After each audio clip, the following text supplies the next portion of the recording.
اس نے کمرے میں واپس آ کر اپنے آنسو صاف کیے اور واش روم میں جا کر وضو کرنے لگی۔ اس وقت اسے صرف دعا کرنی تھی، اللہ سے مدد مانگنی تھی۔ وضو کر کے وہ باہر نکلی، جب نظر کمرے میں داخل ہوتے ماہر پر پڑی۔ اس نے جلدی سے صوفے پر رکھا اپنا دوپٹہ اٹھا کر خود پر پھیلایا۔ ماہر سر، آپ یہاں کیا کر رہے ہیں؟ یہ میرا کمرہ ہے۔ اس کی حالت دیکھ کر ایزا ایک لمحے کو ٹھٹکی، لیکن پھر خود ہی اپنے آپ کو جھڑکا تھا۔ نہیں، یہ میرا کمرہ ہے۔ اچھا، تو میں اپنے کمرے میں چلا جاتا ہوں۔ وہ مڑ کر جانے لگا جب قدم لڑکھڑائے تھے۔ ایزا نے آگے بڑھ کر فوراً سے اس کا ہاتھ تھاما، جبکہ اس حرکت پر خود پر پھیلا وہ دوپٹہ وجود سے ہٹ کر فقط ایک کندھے پر رہ گیا۔ ماہر نے غور سے اس کا چہرہ دیکھا، بھیگا بھیگا چہرہ، چہرے اور گردن پر پانی کی بوندیں۔ ان بوندوں کو دیکھ کر ماہر کو اپنا آپ پیاسا لگ رہا تھا۔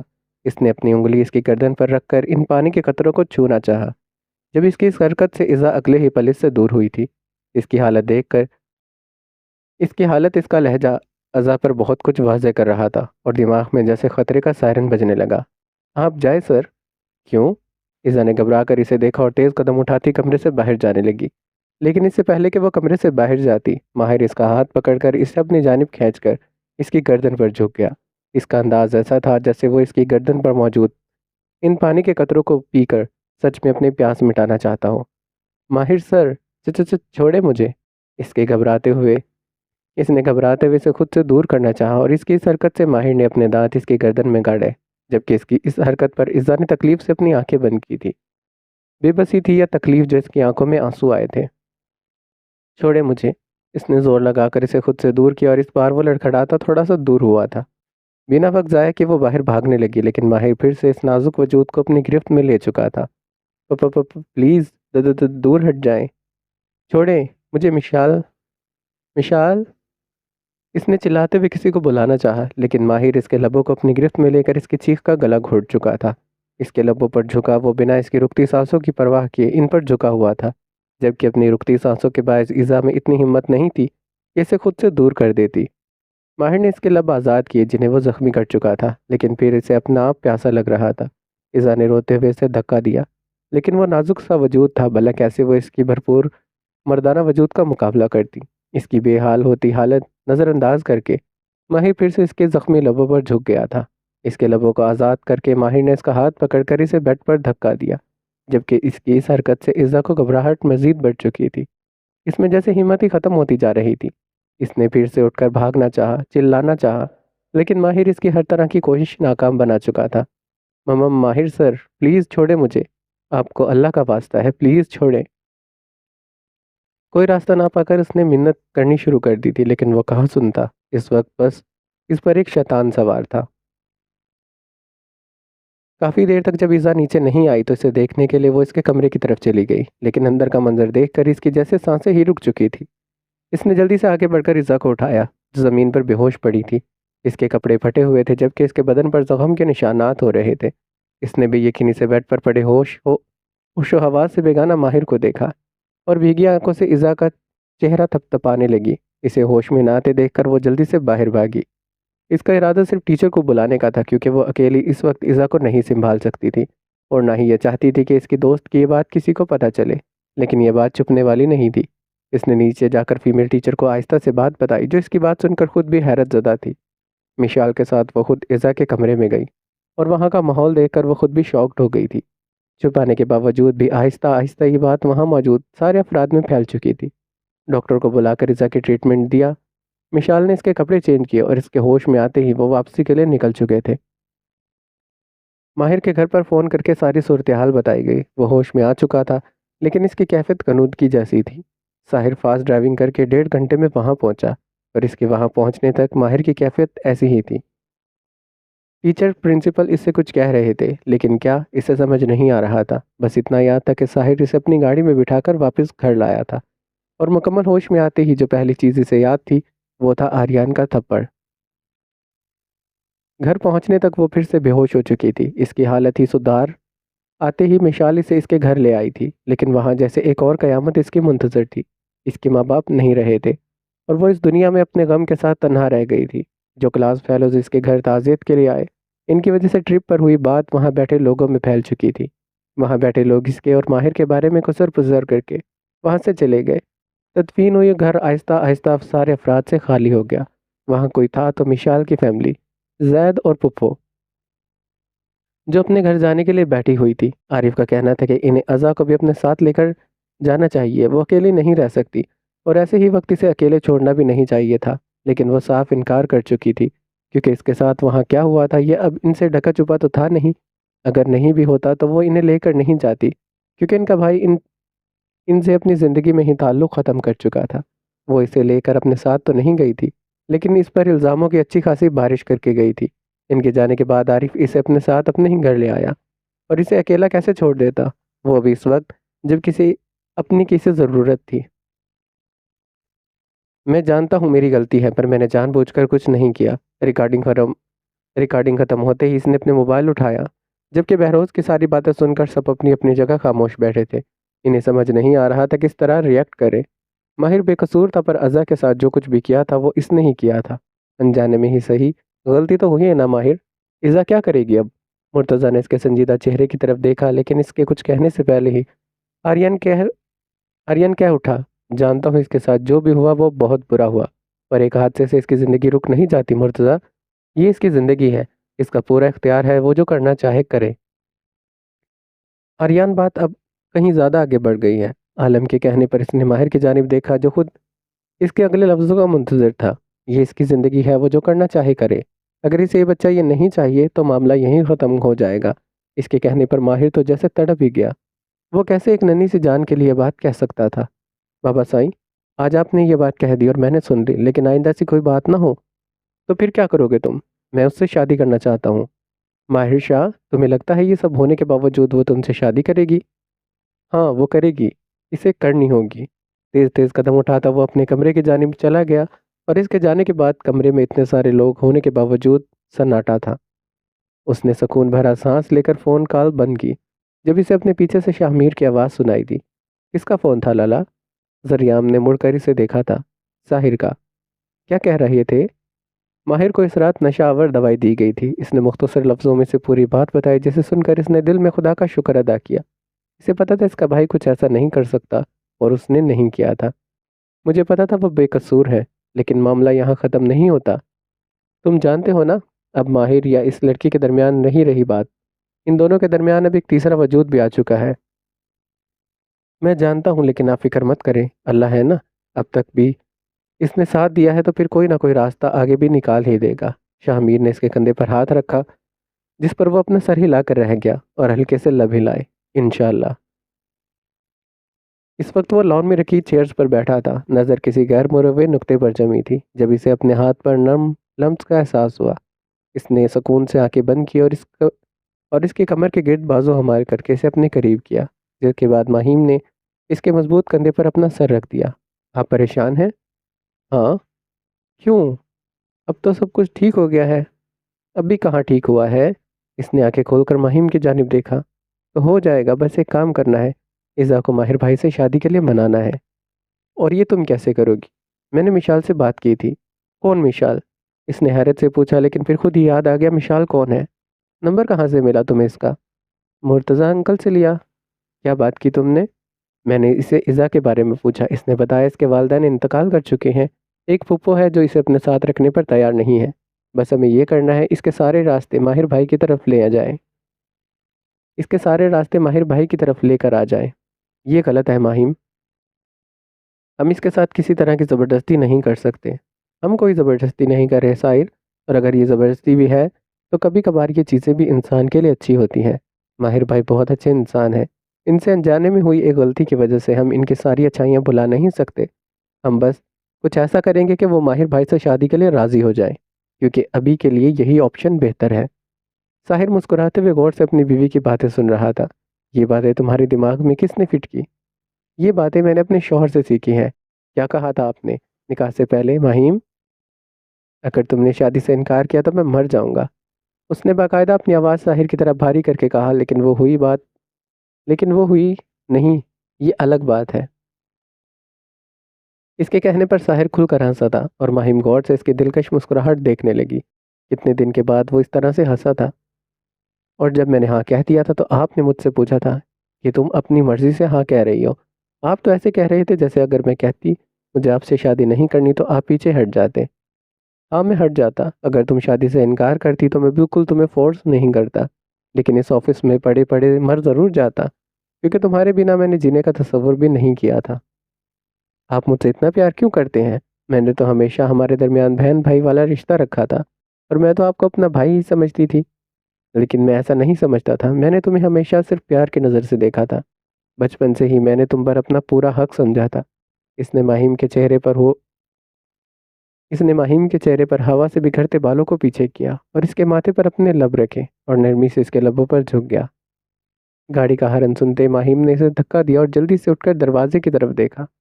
وہ وسیع کی گاڑی تھی جو گھر میں داخل ہو رہی تھی۔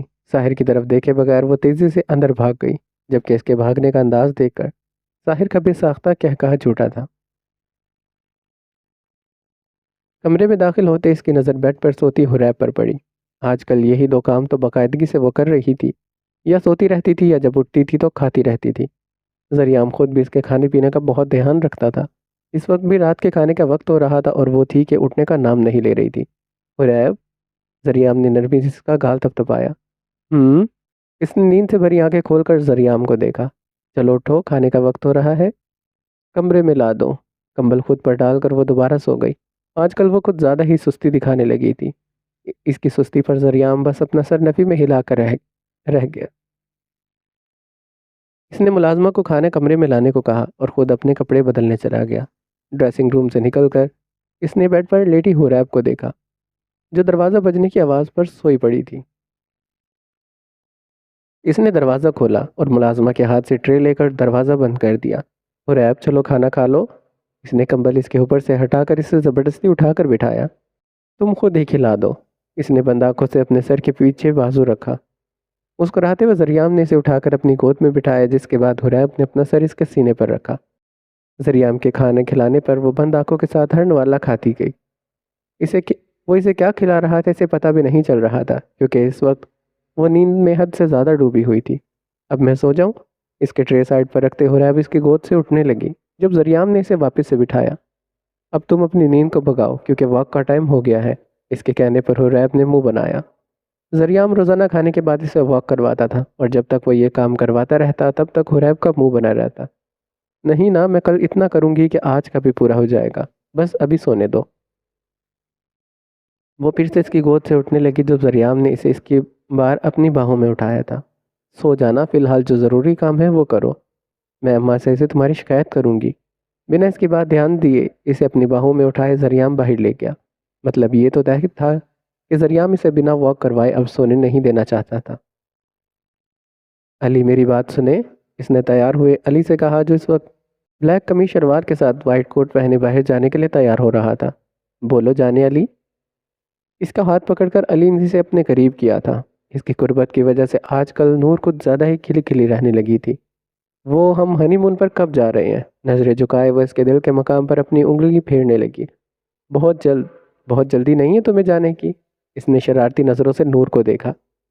نہیں، وہ میں سوچ رہی تھی کہ جانے سے پہلے سب گھر والوں سے مل لوں۔ آج چلی جاؤں کیا؟ ہاں چلی جاؤ، وہ لوگ اس وقت تمہارے وسیع انکل کے گھر پر ہیں۔ وہ وہاں کیوں ہیں؟ تم وہاں جب جاؤ گی تو پتہ چل جائے گا۔ ڈرائیور کے ساتھ جانا اور گارڈز کے بنا مت جانا۔ علی نے اس کے ماتھے پر اپنے لب رکھے اور کمرے سے باہر چلا گیا۔ مجھے عزت سے ملنا ہے، مشال پلیز، تمہارے علاوہ کوئی میری مدد نہیں کر سکتا۔ اس نے فون کر کے دوسری جانب موجود مشال سے کہا۔ تم نے وہ ریکارڈنگ سن لی؟ ماہر کے کہنے پر اس نے چند لمحوں کے بعد خاموشی کے بعد کہا، جی میں نے سن لی ہے، لیکن میں آپ کی کوئی ہیلپ نہیں کر سکتی عزا، آپ سے نہیں ملنا چاہتی۔ ماہر سر پلیز اس کے ساتھ کسی طرح کی کوئی زبردستی مت کریں۔ مشال، مجھے عزت سے ملنا ہے۔ اس کے لہجے میں سختی در آئی تھی، جسے سن کر مشال گہرا سانس لے کر رہ گئی۔ وہ اپنے گھر پر گئی ہے، اسے اپنے پیرنٹس کی یاد آ رہی تھی۔ تم نے اسے اکیلا کیسے چھوڑ دیا؟ تم اس کی کنڈیشن جانتی ہو، اسے اس وقت اکیلا چھوڑنا ٹھیک نہیں ہے۔ میں نے اسے ڈرائیور کے ساتھ بھیجا تھا، وہ اس وقت اکیلا رہنا چاہتی تھی، اس لیے مجھے اس نے اپنے ساتھ جانے سے منع کر دیا تھا۔ اس کے گھر کا ایڈریس دو۔ اس کے کہنے پر مشال نے اسے عزا کے گھر کا ایڈریس بتایا، جسے سنتے اس نے گاڑی سٹارٹ کر دی تھی۔ آہستہ سے اس نے گھر کا دروازہ کھولا۔ گھر کے سامنے گاڑی رکتے ہی اس نے ڈرائیور کو واپس جانے کو کہا، لیکن یہ عارف کا حکم تھا اسے اکیلا نہیں چھوڑنا، اس لیے وہ گاڑی میں باہر ہی بیٹھا تھا۔ اس نے گھر میں داخل ہوتے ہر طرف نظر دوڑائی، سب کچھ ویسا ہی تھا جیسے اس نے آخری بار چھوڑا تھا۔ ہر چیز ویسے ہی بکھری پڑی تھی، البتہ بند رہنے کی وجہ سے گھر میں دھول مٹی ہو رہی تھی۔ بنا دروازہ بند کیے وہ اندر کی جانب چلی گئی، جیسے ہر پرانی یاد کو تازہ کر رہی ہو۔ اسد صاحب کے کمرے میں آ کر وہ وہاں رکھی ہر چیز کو بھیگی آنکھوں سے چھونے لگی۔ اس کے ماں باپ اب نہیں رہے تھے، اور اسے اب یہ لگ رہا تھا کہ وہ کوئی بھیانک خواب دیکھ رہی ہے۔ اس نے اسد صاحب کی الماری کھولی، اس میں شیشے کی بوتل نکالی جس میں نیند کی گولیاں موجود تھیں، اور اسے اس وقت اس چیز کی اشد ضرورت محسوس ہو رہی تھی۔ ماموں ممانی کا کار ایکسیڈنٹ ہو گیا ہے، وہ اس وقت ہاسپٹل میں ہے۔ ماہر سر چھوڑے مجھے، تمہارے ماں باپ اب نہیں رہے۔ شی از پریگننٹ۔ ہر منظر جیسے کسی فلم کی طرح اس کے ذہن میں چل رہا تھا۔ اس نے ساری گولیاں بوتل سے نکال کر اپنی ہتھیلی میں رکھی، لیکن اس سے پہلے کہ وہ مزید کوئی حرکت کرتی، ماہر اس کا گولیوں سے بھرا ہاتھ جھٹک چکا تھا۔ اس کے ہاتھ میں رکھی ساری گولیاں زمین پر جا گری تھی۔ ایزا نے غصے سے سامنے کھڑے شخص کو دیکھا، لیکن سامنے کھڑے ماہر کو دیکھ کر غصے کی جگہ خوف نے لے لی۔ یہ کیا کر رہی تھی تم؟ سمجھ نہیں آ رہا؟ اس لڑکی کی حرکت پر غصہ کرے، سختی کرے، ایک تھپڑ لگائے۔ اگر اس وقت وہ نہ آتا تو نہ جانے یہ لڑکی کیا کر بیٹھتی۔ آپ یہاں کیا کر رہے ہیں؟ جائیں یہاں سے۔ میں نے پوچھا تم یہ کیا کر رہی تھی؟ اس نے چلا کر اپنا سوال دہرایا۔ مر رہی تھی، میں نہیں جینا مجھے۔ اور اپنے ساتھ ساتھ اس ننھی سی جان کو بھی مار رہی تھی؟ ہاں مار رہی تھی، اس نے چیخ کر کہا۔ خوف جیسے کہیں پیچھے چلا گیا تھا، لیکن جب ماہر نے اسے کندھے سے پکڑ کر اپنے قریب کیا تو جیسے سویا ہوا خوف پھر سے لوٹ آیا تھا۔ میری ایک بات دھیان سے سنو ازا، چھوڑے مجھے۔ اس نے ازا کی بات جیسے سنی ہی نہیں تھی، وہ بس اپنی ہی کہنے میں لگا ہوا تھا۔ اگر تم نے دوبارہ خود کو یا اس بچے کو نقصان پہنچانے کی کوشش کی تو دیکھنا تمہارے ساتھ کیا کرتا ہوں۔ پہلے جو تمہارے ساتھ کیا تھا وہ انجانے میں غلطی سے کیا تھا، لیکن اگر تم نے اس بچے کو کوئی نقصان پہنچایا تو اس بار جو میں کروں گا وہ پورے ہوش و حواس میں کروں گا۔ اس کی باتیں سن کر وہ خوف سے بالکل خاموش ہو گئی تھی، اور اس کا خوف سے سفید پڑتا چہرہ دیکھ کر ماہر نے اس کے کندھے پر اپنی گرفت ڈھیلی کی، لیکن چھوڑا پھر بھی نہیں تھا۔ دیکھو ایزا، جو کچھ ہوا اسے بھول جاؤ، نہ مجھ سے خوف زدہ ہونا چھوڑ دو مجھ سے خوفزدہ ہونا چھوڑ دو۔ اس کا چہرہ اپنے ہاتھ کے پیالے میں لیا نرمی سے وہ کہنے لگا۔ ایزا نے اپنی بند ہوتی آنکھوں سے اسے خود سے دور کرنا چاہا، اور اگلے ہی پل اس کی باہوں میں بے ہوش ہو گئی۔ ماہر نے فکر مندی سے اس کا چہرہ تھپ تھپایا، لیکن اسے ہوش میں نہ آتے دیکھ کر اپنی باہوں میں اٹھائے وہ اسے باہر لے گیا۔ ڈرائیور کو پہلے ہی وہ یہاں سے بھیج چکا تھا۔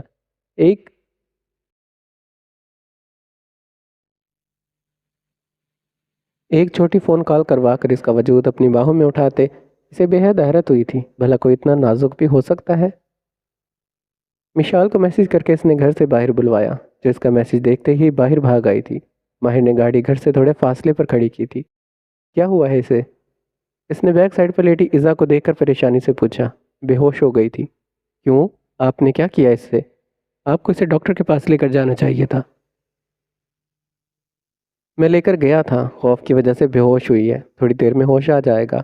پلیز تم اس کا خیال رکھا کرو مشال۔ ماہر سر، آپ کو یہ کہنے کی ضرورت نہیں ہے۔ اس کے کہنے پر ماہر نے اپنا سر ہلایا۔ اسے واقعی میں یہ بات کہنے کی ضرورت نہیں تھی، اس کے ویسے بھی سب اس کا بہت خیال رکھتے تھے۔ میں بڑی ماما کو یہاں بھیجوں گا، میں چاہتا ہوں وہ عزت سے بات کریں۔ میری نہ صحیح، ان کی تو سن لے گی۔ جو آپ چاہتے ہیں نا وہ کبھی نہیں ہوگا، بابا آپ کی اس سے شادی کبھی نہیں کریں گے۔ ماہر سر، اگر ایسا مان گئی تو وہ بھی مان جائیں گے، فی الحال مجھے اسے اندر لے کر جانا ہے۔ لیکن تمہارے بابا نے دیکھ لیا تو غصہ کریں گے۔ میں اسے خود لے جاؤں گی۔ مشال نے بیک ڈور کھولا۔ تم اسے کیسے لے جاؤ گے مشال؟ ماہر سر، عزت جیسے لڑکی کو لے جانا کوئی مشکل کام نہیں ہے۔ اس نے ماہر کی مدد سے اسے گاڑی سے باہر نکالا اور اسے اپنی گود میں اٹھائے اندر لے گئی۔ مشال عزت کی نسبت کافی صحت مند تھی، اسی لیے عزت جیسی لڑکی کو وہ اتنے آرام سے اٹھا کر لے گئی تھی۔ یہ بات کوئی اتنی حیران کن بھی نہیں تھی۔ آپ لوگوں نے مجھے کچھ بتایا کیوں نہیں؟ وہ جب سے آئی تھی اسے یہی رونا لگا تھا کہ ماہر کے ساتھ ہوا حادثہ انہیں اسے کیوں نہیں بتایا گیا؟ اور سب سے زیادہ غصہ تو علی پر آ رہا تھا، جس نے سب جانتے ہوئے بھی اسے ہر چیز سے لا علم رکھا تھا۔ آریان نہیں چاہتا تو تمہیں اس بات کا علم ہو، ہم تمہیں پریشان نہیں کرنا چاہتے تھے۔ پریشے نے اسے سمجھانے کی ایک اور کوشش کی جو وہ کتنی ہی دیر سے کر رہی تھی۔ میری شادی ہو گئی تو آپ لوگوں نے مجھے بالکل ہی پرایا کر دیا۔ مجھے لالا سے ملنا ہے۔ کہاں ہے وہ؟ وہ اس وقت گھر پر نہیں ہے نور، لیکن پلیز آپ رونا بند کرو، آپ کے رونے سے ماہر اور پریشان ہوگا۔ مرتضیٰ نے نرمی سے اس کے آنسو صاف کر کے اسے اپنے ساتھ لگایا تھا۔ شکر تھا اس وقت ماہر یہاں نہیں تھا، ورنہ اسے روتے دیکھ کر اس نے مزید پریشان ہو جانا تھا۔ تو اب ماہر بھائی کی شادی عزت سے ہو جائے گی؟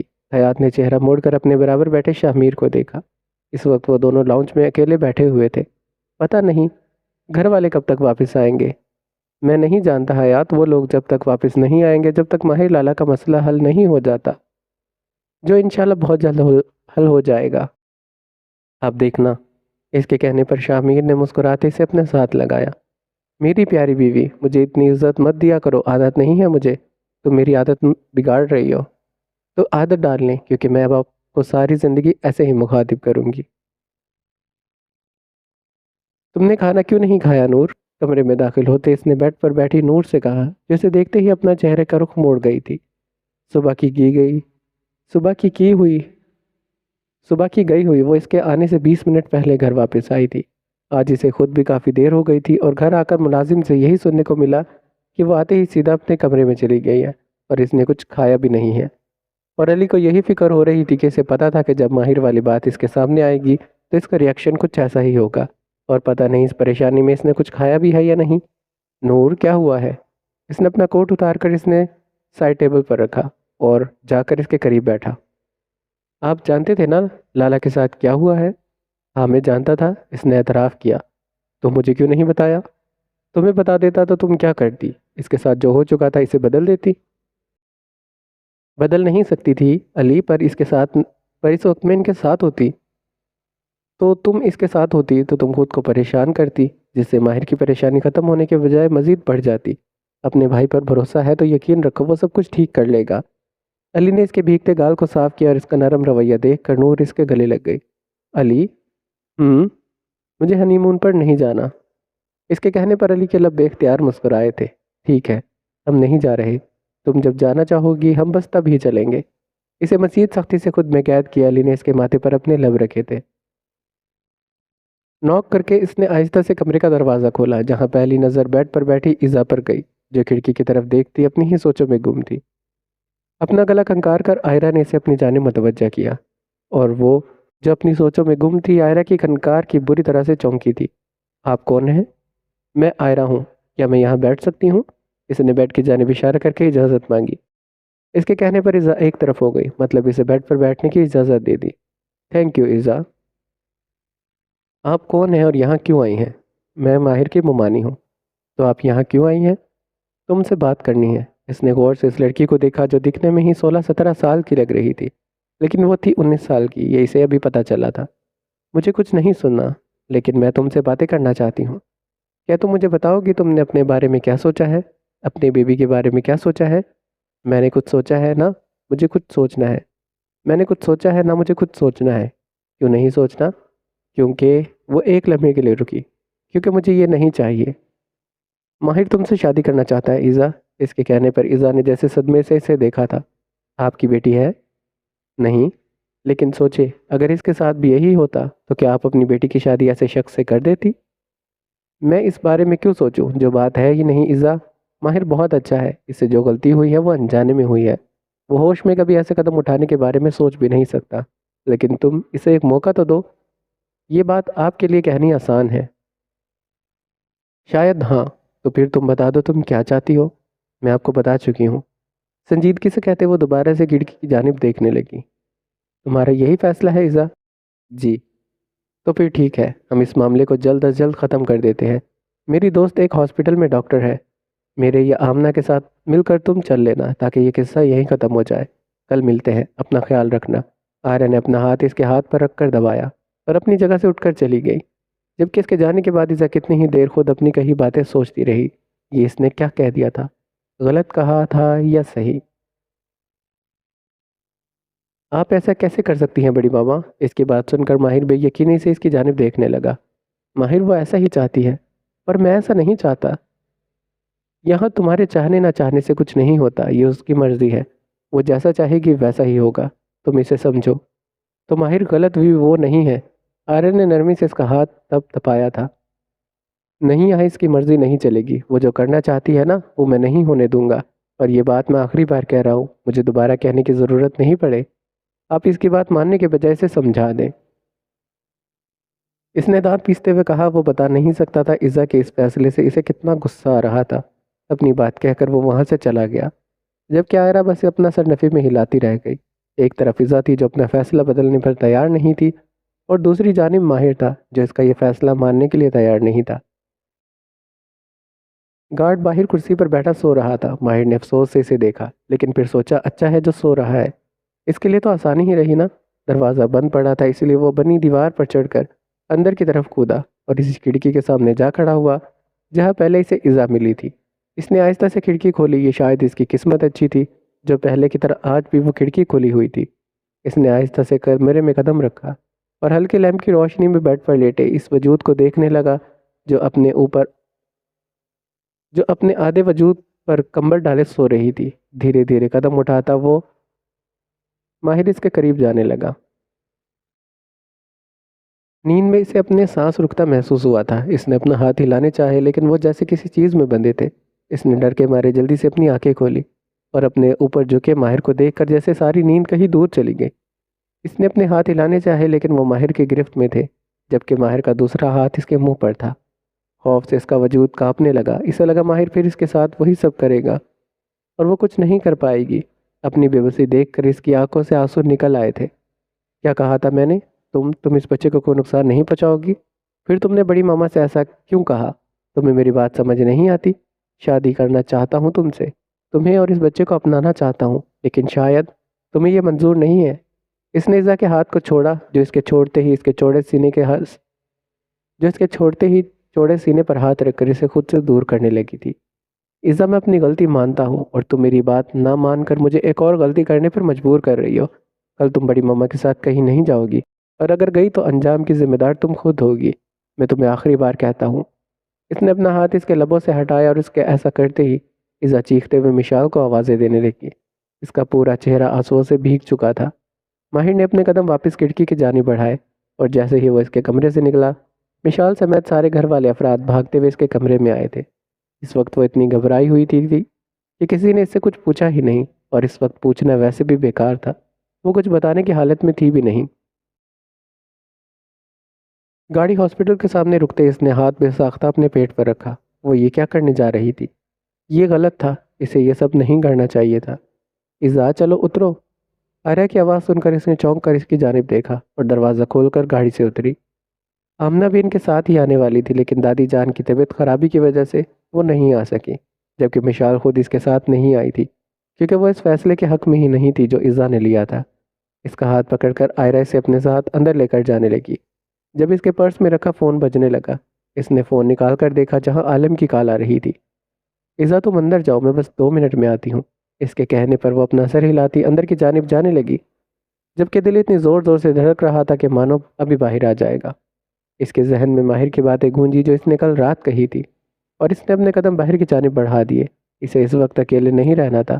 اگر ماہر یہاں آ گیا تو باہر نکل کر اس نے آئرہ کو ڈھونڈا جو اس وقت فون پر بات کرتی مل گئی تھی۔ اس نے اپنے قدم آئرہ کی جانب بڑھا دیے جب کسی نے اس کا ہاتھ پکڑ کر اسے گاڑی میں بٹھایا تھا۔ یہ سب اتنی اچانک ہوا کہ اسے کچھ سمجھنے کا موقع بھی نہیں ملا تھا۔ ڈرائیونگ سیٹ پر ماہر کو بیٹھے دیکھ کر اس نے دروازہ کھولنا چاہا، لیکن وہ لاک تھا۔ دروازہ کھولو پلیز، دروازہ کھولو، اس کے انداز میں التجا تھی جسے نظر انداز کیا اس نے گاڑی سٹارٹ کر دی تھی۔ میں کہہ رہی ہوں دروازہ کھولو، اتارو مجھے یہاں سے، اس نے چلا کر کہا، جس پر ماہر نے اپنے غصے سے ہوتی سرخ آنکھوں سے اس کی جانب دیکھا تھا۔ جس کے بعد یہ ہوا کہ وہ چیخ نہیں رہی تھی، وہ بس روکنے کی کوشش کر رہی تھی کہ کسی بھی طرح سے گاڑی سے نکل جائے۔ اسٹیئرنگ پر اپنی گرفت سخت کیے وہ تیز رفتار میں گاڑی چلا رہا تھا۔ گاڑی مرتضیٰ کے گھر کے سامنے جا کر رکی۔ وہ اپنی سیٹ سے اتر کر ایزا کی طرف آ کر اس کا دروازہ کھولنے لگا۔ نیچے اترو۔ نہیں میں نہیں اتروں گی، وہ سہم کر پیچھے ہوئی، جبکہ اس کے کہنے پر ماہر نے بلا جھجک اس کا ہاتھ پکڑ کر اسے نیچے اتارا اور کھینچتا ہوا اندر لے گیا۔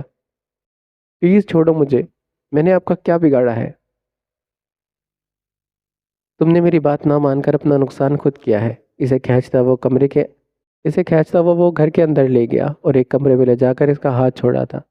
وہاں واش روم کا کھلا دروازہ دیکھ کر ایزا بھاگنے لگی، کیونکہ اس وقت وہ واش روم میں اسے ماہر سے بچنے کے لیے بہت محفوظ جگہ لگی تھی، لیکن اس کی اس کوشش کو ناکام بناتے ہوئے اس نے ایزا کا ہاتھ پکڑ کر اسے دیوار کے ساتھ لگایا تھا۔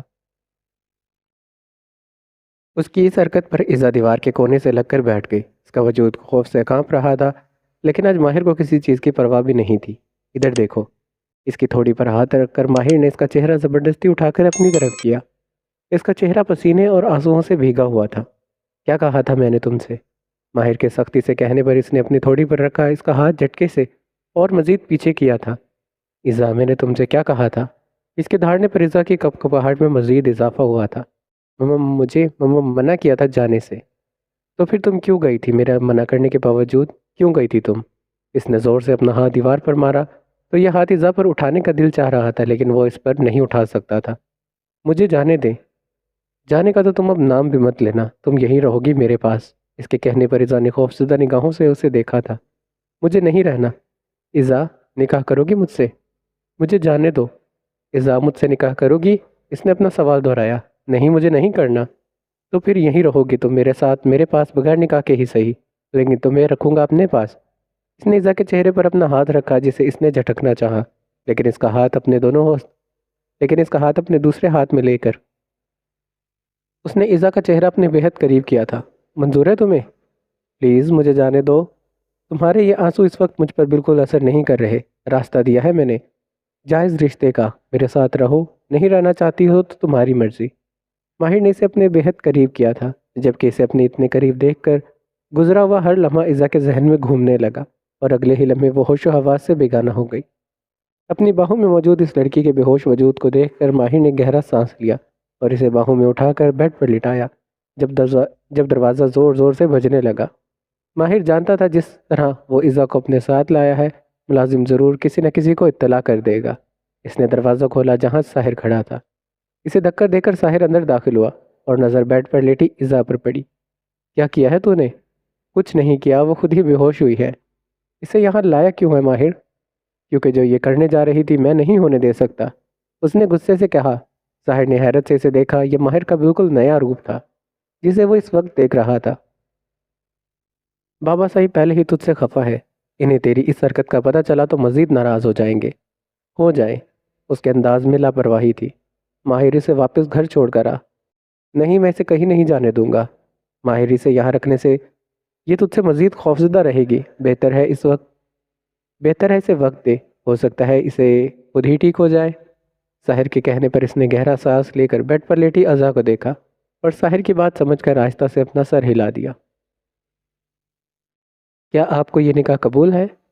ازا بیٹی جواب دو۔ اس کے مسلسل خاموشی کو دیکھ کر آمنہ نے اسے ہلکا سا ہلایا، جس پر اسے کپکپاتے لبوں سے کہا، قبول ہے۔ کیا آپ کو یہ نکاح قبول ہے؟ قبول ہے۔ کیا آپ کو یہ نکاح قبول ہے؟ اس نے ضبط سے آنکھیں بند کی۔ زندگی سے کیا ہو گئی تھی؟ آج وہ اپنا سب کچھ اس شخص کو سونپنے جا رہی تھی جو اس کی عزت کا لٹیرا تھا۔ قبول ہے۔ ہوش میں آتے ہی اس نے اپنا سر پر ہاتھ رکھا اور اجنبی جگہ کو دیکھ کر یاد کرنا چاہا کہ وہ کہاں ہے۔ جب نظر صوفے پر بیٹھے ماہر پر گئی اور اسے دیکھ کر یاد آیا کہ وہ کہاں تھی، وہ ابھی تک اس شخص کے پاس ہی تھی۔ کھانا کھا لو ایزا، اس نے سائڈ ٹیبل پر رکھی ٹرے کی طرف اشارہ کیا۔ مجھے گھر جانا ہے۔ کس کے گھر؟ میرے گھر۔ تمہارا کوئی گھر نہیں ہے ایزا، تم اپنی دوست کے گھر رہ رہی ہو۔ اس کے کہنے پر ایزا نے تکلیف سے اپنی آنکھیں بند کی۔ واقعی اب اس کا کوئی گھر نہیں تھا، اور یہ حقیقت بہت اذیت ناک تھی۔ اپنی جگہ سے اٹھ کر بیڈ پر بیٹھا ماہر اس کے پاس جا کر بیٹھ گیا، جبکہ اس کے بیٹھتے ہی وہ کھسکتی ہوئی بیڈ کے آخری کونے پر جا بیٹھی۔ آپ میرے پیچھے کیوں پڑ گئے ہیں؟ اس نے روندی ہوئی آواز کے ساتھ کہا۔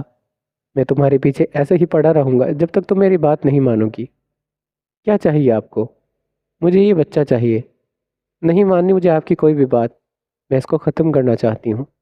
تم 100 بار بھی یہ قدم اٹھاؤ گی تو میں 100 بار تمہارے راستے میں آؤں گا، لیکن اسے کوئی نقصان پہنچنے نہیں دوں گا۔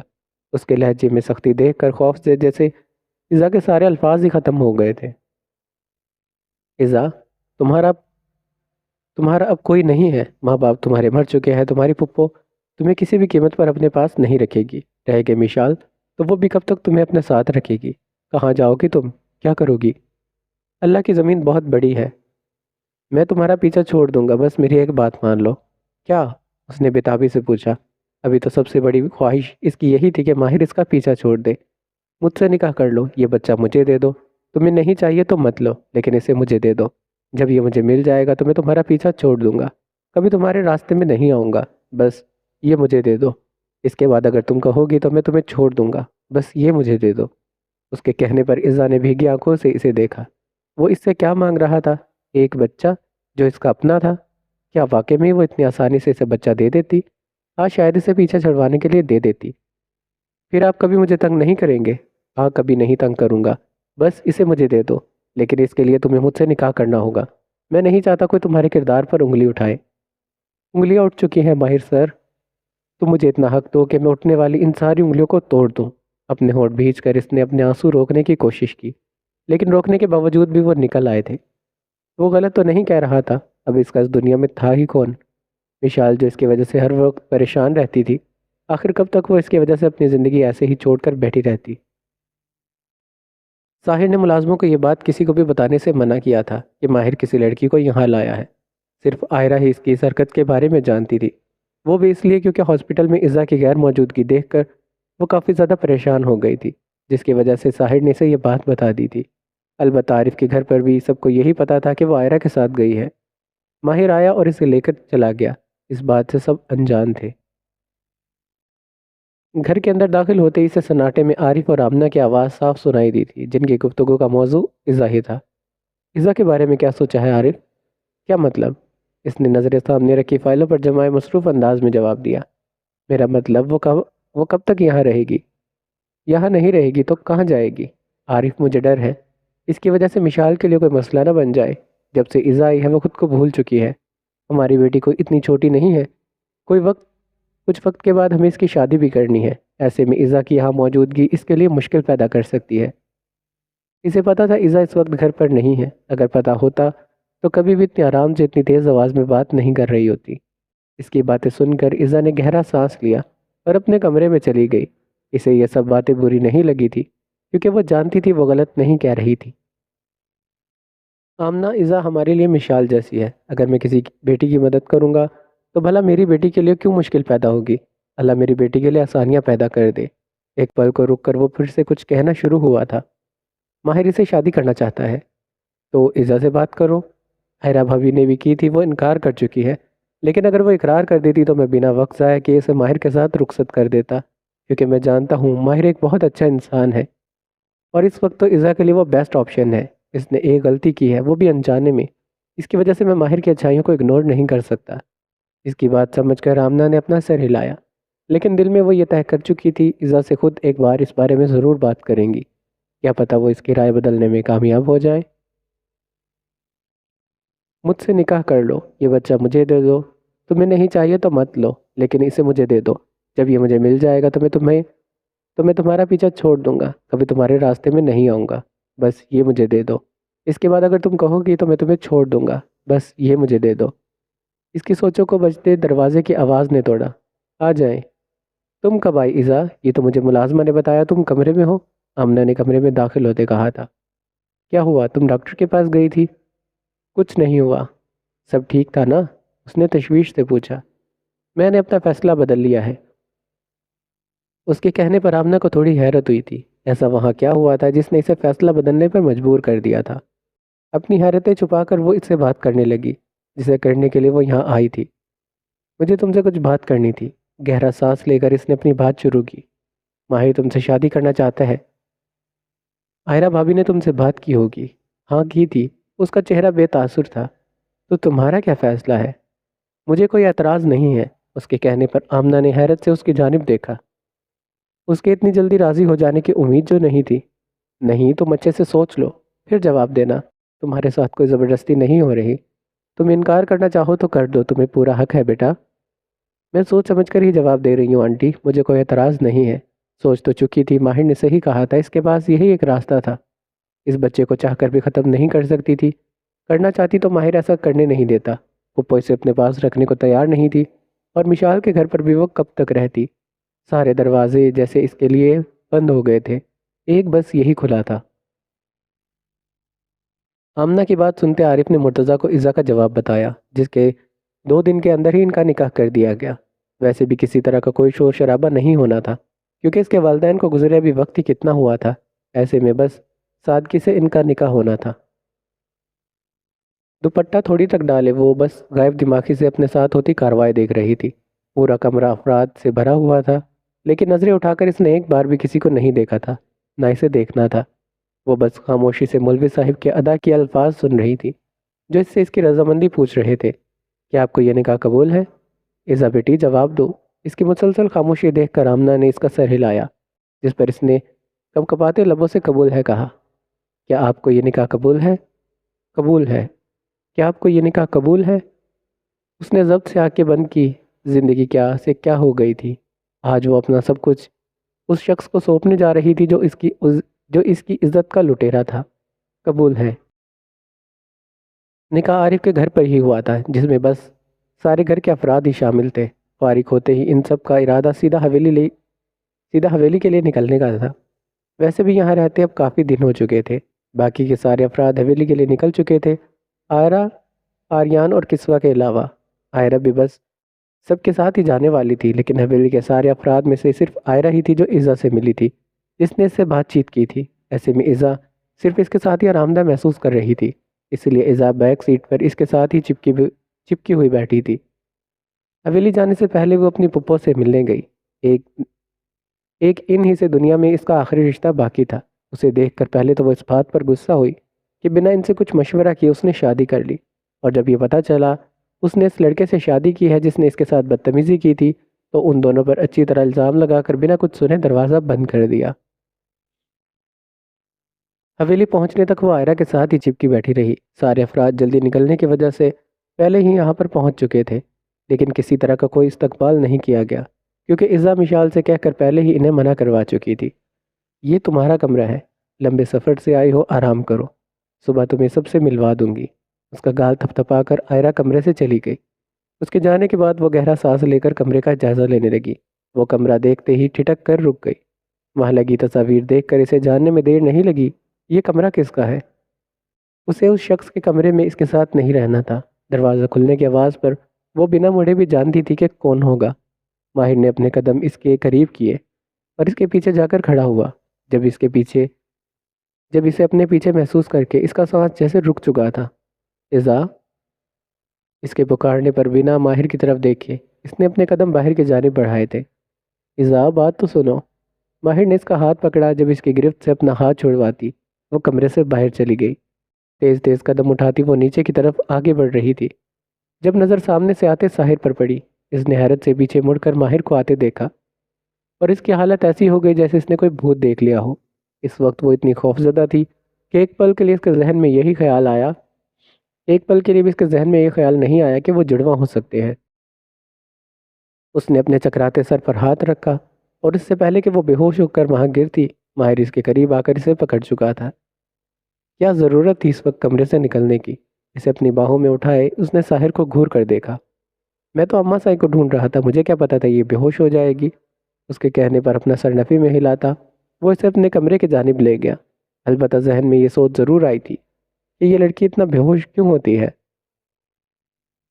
مصروفیت کی وجہ سے کچھ دن اپنی باہوں میں اٹھائے ماہر اسے اپنے کمرے میں لے کر آ چکا تھا۔ اس کا نازک وجود نرمی سے بیڈ پر لیٹایا۔ اس کا دوپٹہ اتار کر ماہر نے بیڈ کے دوسری طرف رکھا۔ جب نظر اس کے معصوم چہرے پر جا ٹکی، اس کے نرم گال وہ اپنے ہاتھ کی پشت سے سہلانے لگا۔ کبھی سوچا نہیں تھا تم جیسی لڑکی میری زندگی میں آئے گی۔ تمہیں دیکھ کر ایسا لگ رہا ہے ساری زندگی تمہارا خیال رکھنے میں گزر جائے گی، نرم لہجے میں کہتے وہ اس سے بات کر رہا تھا۔ تمہیں پتہ ہے ایزا، تم مجھے اچھی لگتی تھی، ساری لڑکیوں سے مختلف، بہت معصوم۔ سوچا تھا جب کبھی شادی کا ارادہ ہوا، تم کسی اور کی نہیں ہوئی تو اماں سائی کے سامنے تمہارا ہی نام لوں گا، لیکن تم میری زندگی میں اس طرح ہوگی یہ میں نے کبھی نہیں سوچا تھا۔ میرے لیے یہ بچہ بہت اہمیت رکھتا ہے، پر یہ بات میں نے تم سے جھوٹ کہی کہ اس کے ہونے کے بعد میں تمہارا پیچھا چھوڑ دوں گا۔ تم میری وجہ سے بدنام ہوئی تھی، میری وجہ سے تم نے اتنے زخم کھائے۔ میں تمہیں اپنا کر تمہارے ہر زخم پر مرہم رکھنا چاہتا ہوں۔ تم چاہو بھی تو میں تمہیں اب کبھی نہیں چھوڑوں گا۔ ہاں، تم سے اتنا پیار ضرور کروں گا، اتنا خیال ضرور رکھوں گا کہ تمہیں خود سے محبت کرنے پر مجبور کر دوں گا۔ جھک کر ماہر نے نرمی سے اس کی پیشانی پر اپنے لب رکھے اور اپنا ہاتھ نرمی سے اس کے پیٹ پر رکھا۔ وہ باپ بننے والا تھا۔ یہ احساس دنیا کا سب سے خوبصورت احساس تھا۔ بے اختیار اس کے لبوں پر ہلکی سی مسکراہٹ آئی۔ صبح کی کرنیں چہرے پر پڑتے اس نے کسمسا کر اپنی آنکھیں کھولی۔ اتنی ہی دیر وہ اس پوزیشن میں لیٹی رہی جب کمرے کا دروازہ بجا، جسے سن کر وہ اٹھ بیٹھی اور بیڈ پر پڑا اپنا دوپٹہ اٹھایا، خود پر پھیلایا اور اندر آتے ان سب افراد کو دیکھنے لگی، جہاں آئرہ کے ساتھ کئی نئے چہرے تھے جن سے آئرہ ان کا تعارف کروا رہی تھی۔ حیات، نور، پریشے، کسوہ، فریدہ، ماہیم، حریب، سب کے سب لائن داری سے کھڑے تھے، جس سے آئرہ اس کا تعارف کروا رہی تھی اور وہ بس غائب دماغی سے اپنا سر ہلا رہی تھی۔ میں تو یہ کہہ رہی تھی کہ پہلے تم فریش ہو جاتی، پھر تمہیں ان سب سے ملواتی، لیکن انہیں تم سے ملنے کی بہت بے چینی ہو رہی تھی، تو اسی لیے میں لے آئی۔ تمہارا سامان میں نے وارڈروب میں سیٹ کروا دیا تھا، تم جا کر فریش ہو جاؤ۔ اس کے کہنے پر اپنا سر ہلا کر وہ واش روم میں چلی گئی، اور اس کے جانے کے بعد سب ایک ایک کر کے اس کے کمرے سے نکل گئے۔ آئرہ نے ملازمہ سے کہہ کر اس کا ناشتہ کمرے میں ہی لگوا دیا تھا۔ اس وقت وہ شاید سب کے ساتھ غیر آرام دہ محسوس کرتی، اسی لیے وہ اس کا ناشتہ کمرے میں ہی منگوا رہی تھی، لیکن ایزا کو کھلانا اپنے سامنے ہی تھا۔ مشال نے بتایا تھا وہ کھانے میں بہت لاپرواہی کرتی ہے۔ ماہر اس کی ذمہ داری بخوبی نبھا سکتا تھا، لیکن جب تک وہ ماہر کے ساتھ نارمل نہیں ہو جاتی تب تک یہ کام آئرہ نے خود کرنا تھا۔ حویلی میں داخل ہوتے ہی سامنے لان کا منظر دیکھتے ہی غصے سے اس کا پارا ہائی ہو چکا تھا، جہاں حریب کرسی پر بیٹھی اپنے پاؤں اوپر کیے درخت پر چڑھی پھل توڑ رہی تھی۔ وہ پہلے بھی ایسا کر چکی تھی، لیکن تب زریام کو اتنا فرق نہیں پڑا تھا۔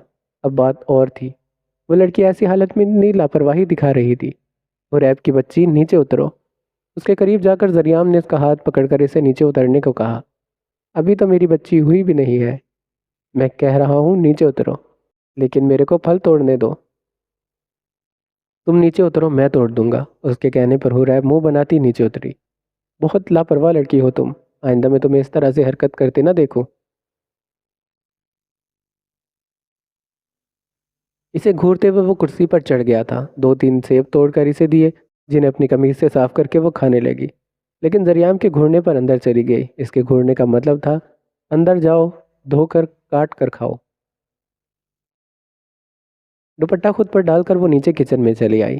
کل سب کے ساتھ وہ خود بھی حویلی چلی گئی تھی، لیکن صبح عزت سے مل کر وہ واپس شہر کے لیے نکل گئی تھی، کیونکہ علی نے اسے بمشکل وہاں ایک رات رکنے کی اجازت دی تھی۔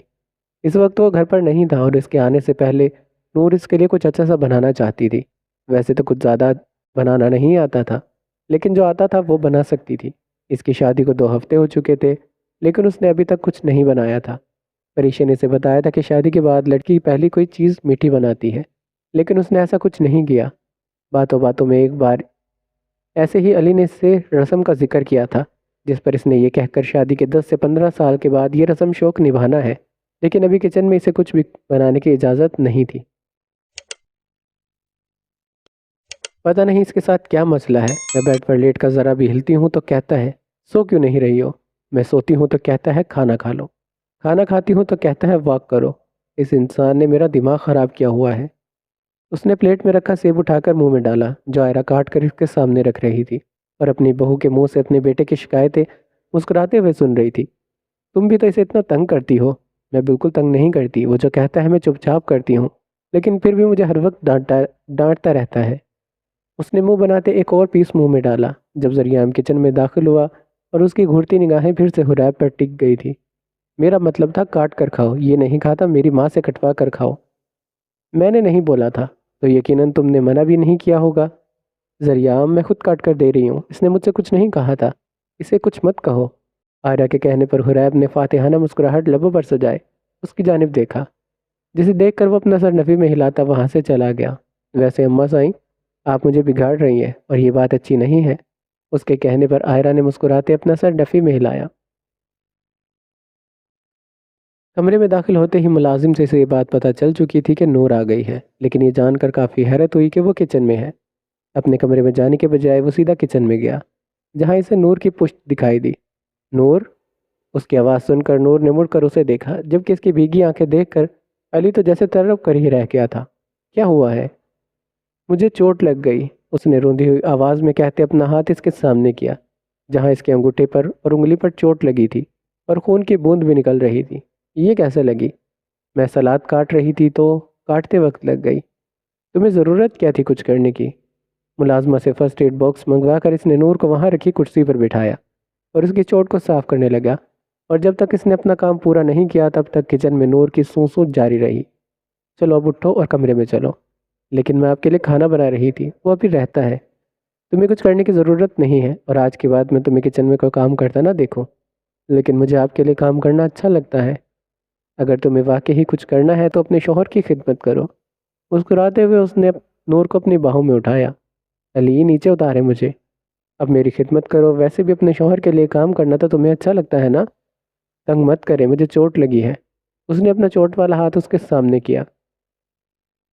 ہاں بالکل، بہت زیادہ لگی ہے، تمہیں آرام کی ضرورت ہے۔ علی کے کہنے پر وہ کھلکھلا کر ہنسی، اور علی بس اپنی ڈمپل گرل کو دیکھتا رہ گیا۔ ایزا کی رخصتی کے وقت وہ سب بھی شاہ ویلی آ گئے تھے، اور اگلے دن اب وسیع کا کہنا تھا کہ رات ہونے سے پہلے انہیں نکل جانا چاہیے تاکہ وقت سے گھر پہنچ سکے۔ اسی لیے اپنے ساتھ جو تھوڑا بہت سامان وہ لے کر آئی تھی اسے اپنے بیگ میں رکھ رہی تھی۔ جب کمرے کا دروازہ کھلا اور ساحر اندر داخل ہوا، آپ یہاں کیا کہ آپ یہاں کیا کر رہے ہیں؟ اسے ایک نظر دیکھ کر وہ دوبارہ اپنے کام میں مصروف ہو گئی۔ جب ساحر نے اسے پیچھے سے اپنے ہثار میں لیا تھا۔ تم جا رہی ہو؟ ہاں۔ مت جاؤ نا۔ اس کا انداز اس وقت مہم کو کسی بچے کی طرح لگ رہا تھا۔ کیوں؟ یہاں کس حق سے رہوں؟ میری بیوی ہونے کے حق سے؟ لیکن ابھی آپ مجھ پر پورا اختیار نہیں رکھتے ساحر۔ تو کہو تو کل ہی رخصت کروا لو تمہیں۔ ساحر نے اس کا رخ اپنی جانب موڑا۔ چھوڑے نا، مجھے کام کرنے دے۔ سب چیزوں کی پرواہ ہے سوائے اپنے شوہر کے۔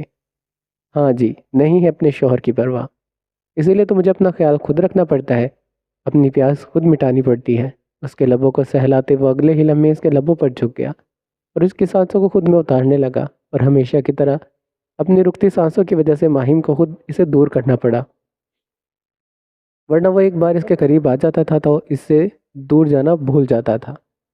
اس کے لبوں کو آزاد کر کے ساحر اس کی گردن پر جھک گیا، اور اس کی اس حرکت سے ماہم نے اس کی شرٹ کو اپنی مٹھیوں میں دبوچ کر اپنی آنکھیں بند کی تھی۔ ساحر پلیز دور ہٹیں۔ اس کے کہنے پر ساحر نے اپنا چہرہ اس کی گردن سے نکالا اور اس کے گلابی ہوتے چہرے کو دیکھنے لگا۔ کام کی وجہ سے 1 ہفتے کے لیے اسلام آباد جانا ہے مجھے، اور تم میرے ساتھ چلو گی؟ اس کے کہنے پر ماہم نے جلدی سے آنکھیں کھولی۔ کیا؟ ہاں۔ نہیں، مجھے نہیں جانا۔ میں تم سے پوچھ نہیں رہا، تمہیں بتا رہا ہوں۔ جب فریدہ آنٹی تم سے میرے ساتھ جانے کا پوچھے تو تم ہاں کہو گی۔ نہیں، میں نہیں کہوں گی۔ تو میں تمہیں بے ہوش کر کے اپنے ساتھ لے جاؤں گا، لیکن لے کر ضرور جاؤں گا۔ شدت اس کے گال پر اپنے لب رکھ کر وہ کمرے سے چلا گیا، جبکہ ماہیم بس سوچ کر رہ گئی تھی، وہ تو یہاں اسے نہیں چھوڑتا، وہاں اکیلے میں اس کا کیا حال کرے گا۔ اسے کمرے میں لا کر علی نے نرمی سے بیڈ پر لٹایا اور خود چینج کرنے چلا گیا۔ چینج کر کے جب وہ باہر نکلا تو نور اپنی چوٹ کا معائنہ کر رہی تھی۔ اسے دیکھ کر علی نے اپنی ہنسی دبائی۔ چھوٹی سی چوٹ تھی، لیکن اس کی نازک بیوی کے لیے وہ بہت بڑی تھی۔ درد ہو رہا ہے؟ اس کے قریب بیٹھ کر علی نے اس کا ہاتھ اپنے ہاتھ میں لیا۔ نہیں، آپ نے میرا زخم پر مرہم رکھ دیا نا، تو اب مجھے درد نہیں ہو رہی۔ ابھی تو اچھے سے رکھا بھی نہیں ہے۔ اس کی نظروں کا مفہوم جان کر نور نے اپنی نظریں جھکائی تھی۔ رکھ دوں؟ رکھ دیں۔ شرمیلی سی مسکراہٹ اس کے لبوں کو بکھیر گئی تھی، اور اس کی بات سنتے علی اس کے لبوں پر جھک گیا۔ علی، کھانا کھانے کا وقت ہو رہا ہے۔ اس کی بڑھتی گستاخیاں دیکھ کر نور نے گھبراتے اس کے سینے پر ہاتھ رکھا۔ جب اس کے دونوں ہاتھوں کو اپنے ہاتھ میں لیے، وہ بنا اس کے کچھ سنے اس پر جھکتا ہی چلا گیا۔ اس وقت وہ اسٹڈی روم میں آریان کے پاس بیٹھی تھی، جو اسے اپنی شادی کا البم دکھا رہا تھا۔ آئرہ زبردستی سے کھینچ کر باہر لائی، کیونکہ کمرے میں بیٹھے رہنے سے وہ گھر والوں سے گھلنے ملنے والی نہیں تھی۔ آریان کو پہلی بار دیکھ کر تو اسے ڈر لگا تھا۔ وہ لمبا چوڑا مرد اسے گھنی گھنی مونچھیں سمیت کوئی ڈاکو لگ رہا تھا، لیکن جب اس کے لہجے میں اپنے لیے نرمی دیکھی تو ڈر تھوڑا سا کم ہوا۔ اس وقت وہ اس کے برابر بیٹھی غور سے ہر اس شخص کی تصویر دیکھ رہی تھی جو آریان اسے تصویروں میں دکھا رہا تھا۔ یہ میرے دادا سائی ہیں، جمال شاہ۔ اس نے جمال شاہ کی تصویر پر انگلی رکھ کر اسے بتایا، اور ساتھ ہی ذہن کتنی پرانی یادیں تازہ ہو گئی تھی۔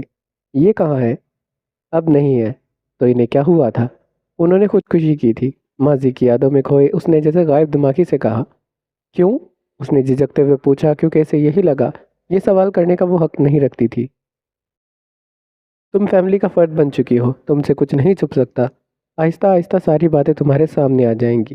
اس نے مسکراتے اس البم کو بند کیا اور دوسرا اٹھایا جو ساحر کے نکاح کا تھا۔ تم اسے دیکھو، میں 2 منٹ میں آتا ہوں۔ کیا ہو رہا ہے؟ ساحر کی آواز پر ان دونوں نے اس طرف دیکھا، جبکہ اسے دیکھ کر ایزا کے ڈر کے مارے اپنے چہرے آریان کے پیچھے چھپایا تھا۔ ڈرنے کی کوئی بات نہیں ہے ایزا، یہ ماہر نہیں ہے، ساحر ہے۔ نرم لہجے میں اپنی بات کہہ کر اس نے ساحر کی جانب دیکھا۔ تم اس کے پاس بیٹھو، میں تھوڑی دیر میں آتا ہوں۔ اپنی جگہ سے اٹھ کر وہ جانے لگا جب ایزا نے ڈر سے اس کا بازو پکڑ لیا تھا۔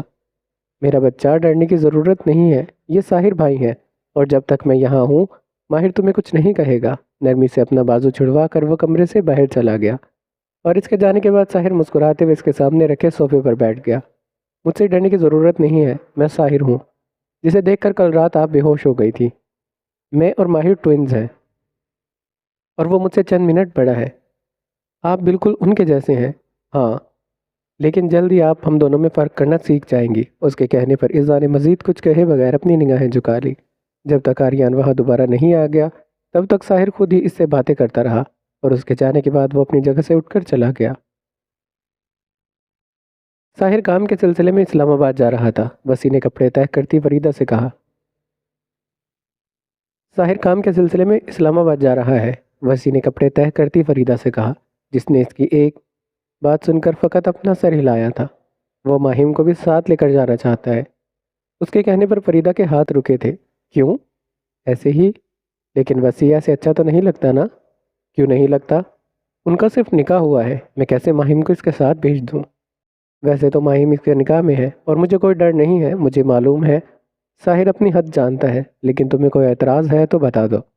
اس کے کہنے پر چند پل سوچ کر اس نے اپنا سر نفی میں ہلایا۔ نہیں، لیکن مہیم سے بھی پوچھ لینا چاہیے، نہ جانے۔ مہیم سے بھی پوچھ لینا چاہیے نا، جانا تو اس نے ہی ہے۔ ہاں بالکل، اس سے یہ بات اگر ہاں بالکل، اس سے پوچھو، اگر وہ انکار کرے تو میں ساحر سے خود بات کروں گا۔ اپنی جگہ سے اٹھ کر وہ کمرے سے چلا گیا، اور کپڑے تہہ کرتی فریدہ خود بھی اٹھ کر مہیم کے کمرے کی جانب چلی گئی۔ فریدہ آنٹی تم سے میرے ساتھ جانے کا پوچھیں گی، اور تم ہاں میں جواب دو گی۔ میں نہیں دوں گی، مجھے نہیں جانا آپ کے ساتھ، اس نے فون پر دوسری جانب موجود ساحر سے کہا۔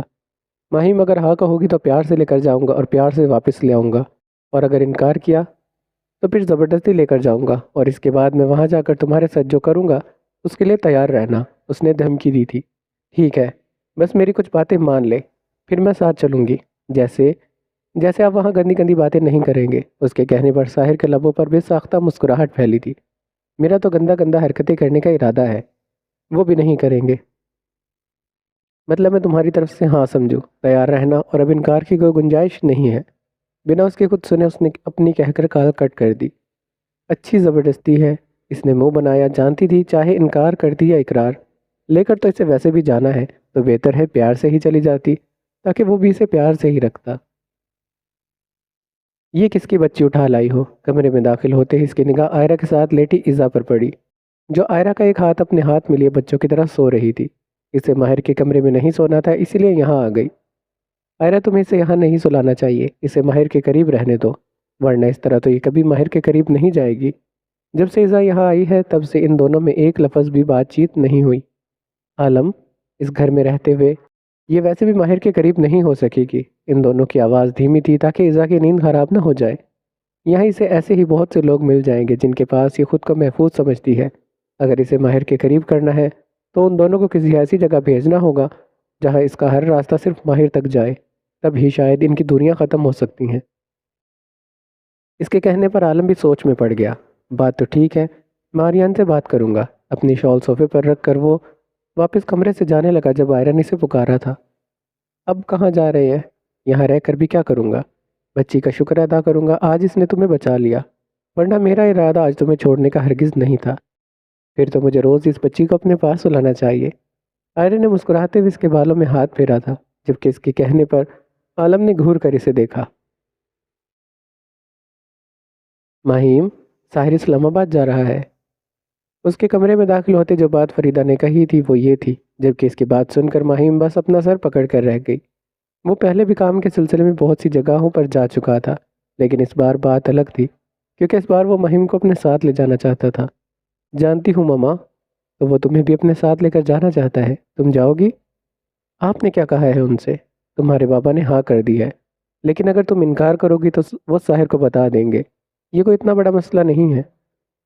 جب پاپا نے ہاں کہہ دیا ہے تو میں چلی جاؤں گی، میں وہ دوسرے شہر جا رہے ہیں آپ لوگ تو ایسے ریئیکٹ کر رہے ہو جیسے وہ مجھے لے کر دوسرے پلانٹ پر جا رہے ہیں۔ اس کے کہنے پر فریدہ نے اس کے سر پر تھپڑ مارا۔ کتنی بار گئی ہو تم ماں سے دور؟ مجھے تو سوچ سوچ کر رونا آتا ہے اور تم اتنی آرام سے جانے کا کہہ رہی ہو۔ مہم نے منہ کھول کر حیرت سے اپنی ماں کی بھیگی آنکھوں کو دیکھا۔ اب اس میں رونے والی کیا بات تھی؟ رو کیوں رہی ہیں؟ رخصت تھوڑی ہو رہی ہوں۔ اس کے ہاتھ پکڑ کر مہیم نے اسے اپنے ساتھ بٹھایا۔ تو اس میں بھی کون سا وقت رہ گیا ہے؟ اچھا تو ایسا کرتے ہیں، آپ بھی ساتھ چل لیں، پاپا کو بھی لے چلتے ہیں، ایہاب کو یہیں چھوڑ دیں گے اور ہم سب اچھے سے گھوم کر آ جاتے ہیں۔ ایہاب کو کیوں چھوڑ دیں گے؟ اچھا یہی تو، ایہاب کو بھی ساتھ لے چلیں گے۔ مہیم نے اس کے گردن پر اپنی باہیں ڈالی جس پر مسکراتے اس نے مہیم کی پیشانی پر اپنے لب رکھے تھے۔ نہیں، ساحر تمہارے ساتھ اکیلے وقت گزارنا چاہتا ہے، تم دونوں جاؤ اور ڈھیروں سارا انجوائے کرنا۔ اسے پیکنگ کا کہہ دینا۔ اسے پیکنگ کا کہہ کر وہ اٹھ کر کمرے سے چلی گئی تھی اور اس کے جانے کے بعد مہیم بس سوچ کر رہ گئی۔ وقت تو واقعی کتنا کم رہ گیا تھا اس کے رخصت ہونے میں۔ پھر اس نے اپنے ماں باپ کے گھر سے، بھائی سے دور چلے جانا تھا۔